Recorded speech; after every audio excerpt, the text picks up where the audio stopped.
Sir मुकरम खान मेरा नाम है, समा टीवी से मेरा ताल्लुक़ है।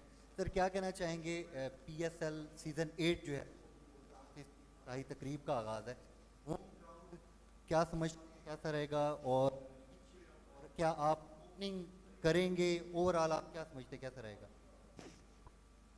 बिस्मिल्लाहिर्रहमानिर्रहीम। ऑब्वियसली मुल्तान सुल्तान की क़यादत कर रहे हैं और उससे खेल रहे हैं उस टीम से, और अपने होम क्राउड के सामने खेलना फर्स्ट टाइम खेल रहा हूँ, क्योंकि इससे पहले खेला नहीं था। पाकिस्तान टीम में जो यहाँ से क्राउड से जो मोहब्बत मिलती है, जज्बा मिलता है, वो डिफरेंट होता है। और ऑब्वियसली वो बिल्कुल स्पीचलेस है, उसके लिए हमारे पास अल्फाज नहीं है, मगर इंशाल्लाह इस दफ़ा एक्सपीरियंस है। और जिस तरह वहाँ पे पाकिस्तान टीम जब खेल रही है, जितनी मोहब्बत मिलती है, उम्मीद करते हैं कि क्राउड इसी तरह आएंगे और उस पूरी पैसों को कामयाब बनाएंगे इंशाल्लाह। जी सर आप। रिजवान, मुल्तान सुल्तान यहाँ 3 मैच खेल के गया हुआ है और तीनों मैच जीता हुआ है। पहले जब मुल्तान सुल्तान यहाँ खेली थी, तो अब आपके पास 5 मैचेस हैं। तो ये जो 5 मैचेस हैं, अमूमन मुल्तान जब भी पीएसएल खेलता है तो पहला हाफ मुल्तान का बहुत अच्छा होता है और फिर आखिर में जाके लास्ट 2 फाइनल भी खेले हैं। सो एक होम ग्राउंड का। और दूसरा, कुछ दिन पहले आपका एक इंटरव्यू है जिसमें आपने कहा है कि आपने सरफराज के लिए खुद स्पॉट छोड़ा था न्यूजीलैंड सीरीज़ में। सो ज़रा वो फैंस जानना चाहते थे आपसे। देखिए जी, आपने कहा है कि पहले मुल्तान बेहतर खेलती है पहले फेज़ में, फिर बाद में जो है ना वो थोड़ा सा कोलैप्स करते हैं। मगर जिस साल मेरा पहला था, हम पहले साल पूरा जो है ना ख़राब खेले हैं, 5 के 5 हारे तकरीबन। और बहरहाल इस डजंट मैटर, ये चीज़ मैटर नहीं करती। आप अच्छी क्रिकेट खेलते हैं तो जो टीम अच्छी क्रिकेट खेलती है वही जीती है, क्योंकि जो पिच हमारे लिए है वो लाहौर कलंदर के लिए भी है, कराची के लिए, सब के लिए। जो बहादुरी से खेलेगा, जेल के खेलेगा, और रिजल्ट ऑब्वियसली अल्लाह पाक की तरफ से उसके पास से आएंगे। तो हमारे लिए तो यकीनन ये है कि क्राउड शायद मोहब्बत ज़्यादा हो हमारे लिए, आवाज़ें भी ज़्यादा हो, तो मगर क्रिकेट अच्छी खेलनी पड़ेगी। और दूसरा जो जवाब ऑलरेडी दे चुका हूँ, मगर बहरहाल कुछ बात ऐसी होती है कि बताना नहीं चाहते मगर निकल जाती है, क्योंकि काफ़ी टाइम हुआ है उस बात का। तो लास्ट टाइम इंटरव्यू में उसने कहा है, वो सलीम भाई ने पूछा था, कि उसने कहा कि मुझे पता था, उससे पहले ये कहा है कि मुझे बहुत सी चीज़ों का पता चला है कि यार आपने उसमें सीरीज़ में ख़ुद उसने कहा था, उसके बाद उसने कहा है कि मुझे कुछ प्लेयरों ने कहा है कि आपने कहा था। बिल्कुल मैंने कहा था, और मैं ख़ुद सकी भाई के पास गया हूँ, तो वो अब ऑब्वियसली सबको पता है, उन्होंने कहा कि यार अब रेस्ट, तो मैंने कहा कि रेस्ट के अल्फाज ना कहें मुझे। कप्तान को भी बोला, मैं कप्तान से भी कह रहे, पहले हेड कोच से कहा है, फिर कप्तान करीब आया, ग्राउंड में मौजूद थे। मैंने कहा मेरी परफॉर्मेंस ऐसी नहीं है कि मैं डिज़र्व कर सकूँ। और कुछ प्लेयरों से जब बात की तो उसने कहा रिजवान 50 नहीं है कोई मसले, मगर 238 के 36 रन पता अल्लाह आलम जितने भी है, इस पर कोई मैटर नहीं करता। ऊपर आपसे अब कीपर भी हो, मैंने कहा मुझे अब अंदर से जो मैं अपने आप समझता हूँ मेरी परफॉर्मेंस ऐसी नहीं है, तो मैंने खुद उन दोनों को कहा है कि मैं इस काबिल नहीं इस टाइम। ऑब्वियसली सैफी भाई को अल्लाह पाक ने डोमेस्टिक में भी करवाया, सब परफॉर्मेंस करता आ रहा था। शायद हम अगर हम डिसीजन में कुछ और हमारा होता तो अल्लाह पाक हमारे टेस्ट मैच ना बचाता और सैफी भाई को इज्जत ना दी थी, मगर अल्लाह की तरफ से अल्लाह ने मेरे दिल में अल्लाह नहीं डाले, तो मेरी बात भी उससे यही कराई थी, तो इसलिए सबके सामने कह दी थी उसने। अच्छा सर जी, एक मिनट सर प्लीज़, एक इंपॉर्टेंट अनाउंसमेंट है। अपने क्वेश्चन पीएसएल तक रिस्ट्रिक्ट रखिए, अगर कोई क्वेश्चन उसके बगैर आएगा तो मैं उसको डिस्कार्ड कर दूँगा। जी प्लीज़। सर शहनशाह अफरीदी ने कम बैक किया है, अभी उनसे बात हुई तो उन्होंने कहा है कि शुरू के ओवरों में जो टॉप ऑर्डर है मोहम्मद रिजवान सबको जो है वो आउट करेंगे। क्या कहेंगे शहीन का कम बैक, और वो कह रहे हैं कि आपको पहले ही जो ओवर हैं दायरे के उसमें आउट कर देंगे टॉप ऑर्डर, क्या कहेंगे? वो आउट करने के लिए आता है और हम रन करने के लिए आते हैं, ये तो ओबियसली इसमें से कुछ नहीं हो कि, मगर हाँ ये सबको पता है कि शाहीन वर्ल्ड क्लास बॉलर है, दुनिया के जो टॉप बॉलर उसमें उसका शुमार होता है। और स्पेशली T20 की नहीं बल्कि आप किसी भी फॉर्मेट में उसको देख लो, नए बॉल से वो उसका जो अटैक होता है उसको खेलना अनप्लेएबल होता है। मगर बहरहाल हमने भी कोई स्ट्रेटजी बनाई हुई है इसके ख़िलाफ़, उसने भी बनाई होगी, ऑब्वियसली बनाई होगी, मगर मेरे ख्याल से जो दिन के लिहाज से जो बहादुरी से होगी और अल्लाह की तरफ से होता है, तो ऑब्वियसली फेवर उसके पास ही जाता है। उसको हमारी कमी बेशुका पता है, मैं उसकी कमी बेशुका पता है। इंशाल्लाह जिस तरह वो आएंगे कोशिश करेंगे हम भी उसी तरह जाए। जी रिजवान, कल पहला मैच होने जा रहा है लाहौर कलंदर की आपको पता है कि बॉलिंग जो है उनकी ताकत है, तो उसके हवाले से। और दूसरा, कल के लिए प्लेइंग 11 का जो इंतखाब हो गया है उसमें कोई फॉरेन प्लेयर को भी नुमाइंदगी दी जा रही है, क्योंकि क्राउड उनको देखना भी चाहता है और आपकी टीम में काफ़ी ज़्यादा मौजूद भी हैं। तो इस हवाले से ज़रा एक कल की प्लेइंग 11 और दूसरा लाहौर कलंदर की बॉलिंग को कैसे काबू करेंगे? सिर्फ लाहौर कलंदर की नहीं बल्कि आप पूरे टूर्नामेंट को देख लें, सारी टीमें काफ़ी बैलेंस है और सबकी तगड़ी बॉलिंग भी है, बैटिंग भी है, सारा सब कुछ बैलेंस काफ़ी अच्छा बना हुआ है। अब सिर्फ फ़र्क ये है कि जो प्लेइंग 11 उतरेगी और मोमेंटम किस टीम का बनेगा वो सबसे बेस्ट है, क्योंकि सम टाइम आपके मेन प्लेयर जो आइकॉन प्लेयर होते हैं वो उस तरह परफॉर्म नहीं कर पा रहे होते टीम के लिए, या एक इमर्जिंग प्लेयर होता है वो ऐसे टाइम पे परफॉर्म कर रहा होता है जिससे पूरी टीम को एक मोमेंटम मिलता है, एक बूस्ट मिलता है। तो ये जब 11 साइड उतरेगी मैदान पे तो उससे पता चलेगा कि कौन सी टीम कहाँ पे लेग कर रही है, कहाँ पे उसकी स्ट्रेंथ है, कहाँ वीकनेस है।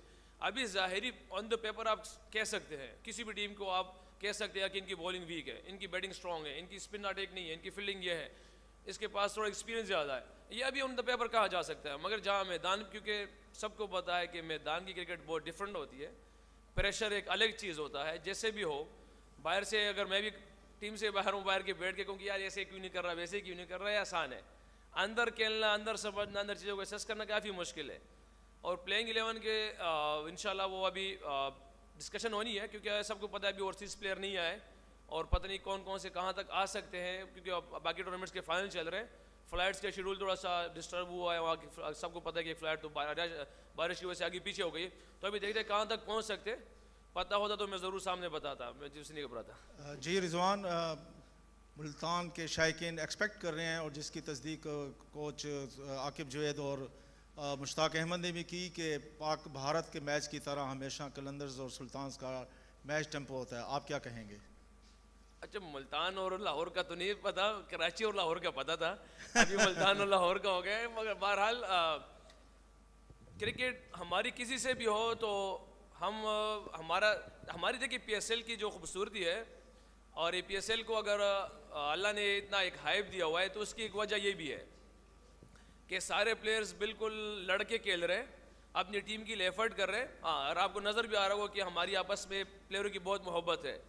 अगर वो शादाब है, अगर वो बाबर भाई है, अगर वो शाहीन शाह है, या अगर कराची किंग्स के प्लेयर है, या किसी भी एक्स टीमों के प्लेयर, या सैफी भाई है कोयटा से, तो हमारी आपस में बहुत ज़्यादा मोहब्बत है। मगर इस मोहब्बत को हमने बिल्कुल रौब के बाहर तक महदूद रखा हुआ है। जब रौब में एंटर होते हैं तो मुझे नहीं लगता किसी की मोहब्बत सामने आए। इसी वजह से अल्लाह पाक ने इस PSL को एक हाइप दी है सबके सामने कि बिल्कुल डिफरेंट होता है। कोई बिल्कुल ज़्यादा बॉलिंग एक्शन में उससे भी कर रहा है, सब कुछ कर रहा है, बैट्समैन की भी कुछ कर रहा है, तो ये मोहब्बत अलग है। मगर क्रिकेट जो है वो चीज़ अलग है, वो किसी भी टीम के साथ वो पाकिस्तान इंडिया की कहा जा सकता है उसको। रिजवान शाह लोधी, दुनिया न्यूज़ से। रिजवान, हमने देखा कि आप प्लेनिंग साइड आप तैयार कर चुके होंगे, मुशी भाई से भी बात हुई थी तो उन्होंने कहा था हमने कुछ ट्रम्प कार्ड तैयार किए हुए हैं जिनमें एहसान की बात कर रहे थे, साथ ही वो बात कर रहे थे, उसामा की बात कर रहे थे। आप इनको कैसे रेट करते हैं? शाहीन अफरीदी या हारिस के सामने इनको कैसे रेट कर रहे हैं? और कुछ अपना थोड़ा सा प्लान बता पाएंगे विकेट को देखते हुए कि आप कैसी टीम उतारना चाहेंगे? स्पिनर्स पे ज़्यादा फोकस करेंगे या बैट को तरजीह देंगे? आप कह रहे हैं कि अपने बॉलर्स को शाहीन के साथ कैसे कंपेयर किया? हम रेट कैसे करते हैं हारिस को, शाहीन को बामुकाबला एहसानुल्लाह के और उसामा से? अच्छा, ओके। शाहीन और हारिस आपके वर्ल्ड के टॉप के बॉलर्स में आ रहे हैं, ये हमें भी पता है, पूरी दुनिया को पता है, क्योंकि वो रैंकिंग में, वर्ल्ड की रैंकिंग में आ रहे हैं। तो ऑब्वियसली पाकिस्तान की अगर वो अनफिट होने के बाद भी आते तो पहली चॉइस ही होती है। तो उनका रेट करना अभी से हमारे जो इमर्जिंग प्लेयर है ये काफ़ी अभी है टाइम, उसमें काफ़ी टाइम है। और हाँ, ये एक्सपेक्टेशन है उससे कि जिस तरह एहसानुल्लाह बॉल कर रहा है, जिस तरह हमें देख रहा है, नज़र आ रहा है अल्हम्दुलिल्लाह, तो ये कह सकते हैं कि इंशाल्लाह अगर अल्लाह ने चाहा तो हमें एक दूसरा हारिस रूफ मिल सकता है, हम ये कह सकते हैं। क्योंकि शाहीन के साथ तो कंपेयर नहीं कर सकते आप, क्योंकि शाहीन की जो स्ट्रेंथ है वो न्यू बॉल से है, जैसे हारिस की स्ट्रेंथ है वो मिडल ऑर्डर में आके उसकी इकॉनमी सबके सामने 4 5 6 ऐसे ही है। आप एहसान जब उससे पूछा तो उसने कहा कि पिच में अभी भी 2 दिन है, उस कल बताया था, अभी भी मुझे लगता है फाइनल हो, क्योंकि कल भी उन लोगों ने स्प्रे किया था।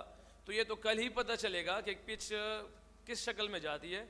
अगर हार्ड हो तो सबके सामने है, अगर ग्रिप कर रहा है तो भी डिफरेंट है।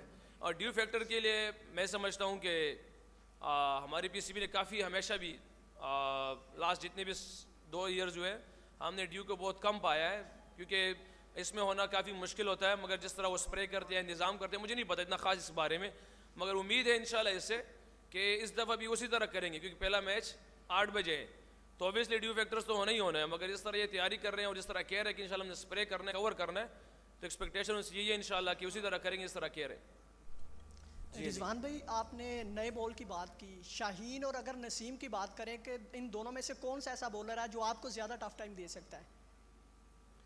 मुझे टफ टाइम दे सकते हैं अभी यहाँ पे बताना मुश्किल है, जब ये टूर्नामेंट खत्म हो फिर बताऊंगा। लास्ट क्वेश्चन है जी, आप कीजिए। मैं ये पूछना चाह रहा हूँ कि आपने PSL भी खेल रहे हैं, उससे पहले भी बहुत सारी लीग्स खेल के हैं, इसमें क्या डिफरेंस है? हम PSL को किस तरह देखते हैं, किस लेवल पर है? काफ़ी खूबसूरत लीग है हमारी। बेसिकली यहाँ पे डिफरेंस सिर्फ यही है कि हमारे पास तीनों बॉलर्स आपको 140 प्लस के मिलेंगे। अगर 140 प्लस नहीं होगा तो आपको स्विंग फेस करना पड़ेगा, जो हर स्टेज पे मुश्किल होता है। जो चीज़ें आपको मुश्किल लगती है तो आपको ओबियसली वो टूर्नामेंट आपके बहुत हाइप पे जाता है, क्योंकि हम तो कह देंगे कि हमारा PSL अच्छा है, हम कह देंगे, दुनिया की कि अपने मुल्क के बंदे लोगों ने कह दिया, मगर जब ओवरसीज़ प्लेयर आते हैं उससे बात होती है तो वो कहते हैं कि यार हमने जितनी भी लीग्स खेले उसमें हमें सबसे डिफ़िकल्ट लीग जो ये लगी है, क्योंकि इनका जो बेंच का प्लेयर होता है वो भी इंटरनेशनल प्लेयर ही होता है, जो बेंच का प्लेयर होता है। तो आप यहाँ से अंदाज़ा लगा लें कि ये लीग कितनी डिफ़िकल्ट है, और के लिए भी है, हमारे लिए भी। हाँ, हम किसी को ये नहीं कहते कि ये लीग अच्छी नहीं है, ये लीग अच्छी है, क्योंकि दुनियावी चीज़ है, वो दुनियावी पैसा माल फितना है। कोई कहीं से भी आपको माल मिले तो आप कहेंगे कि यार ये लीग अच्छी है, और लीगों से हमेशा पैसे ही मिलते हैं, और तो आपके जहन में कुछ ऐसा नहीं होता। हाँ, नाम अपनी शोहरत फ़ख्र के लिए करते हैं, मगर वो अक्सर आप देखते हैं कि हम किसी का बुरा नहीं कह सकते, क्योंकि हर एक दुनिया की अपनी अपनी लीग होती है। मगर मैं अपनी लीग के वाले से ये कह सकता हूँ कि हमारे लिए डिफ़िकल्ट ये है कि कंडीशन बिल्कुल प्रॉपर क्रिकेटिंग होती है। जो अच्छा करता है तो उसके लिए बेहतर होती है, बैटिंग भी होती है, बॉलिंग भी होती है, मगर 140 का डिफरेंस 130 में बहुत ज़्यादा होता था। Thank you so much. अगर किसी का कोई सवाल रह गया हो तो you can contact me separately, I will coordinate with you on. अस्सलाम वालेकुम। आज मैं बार बता देता हूँ।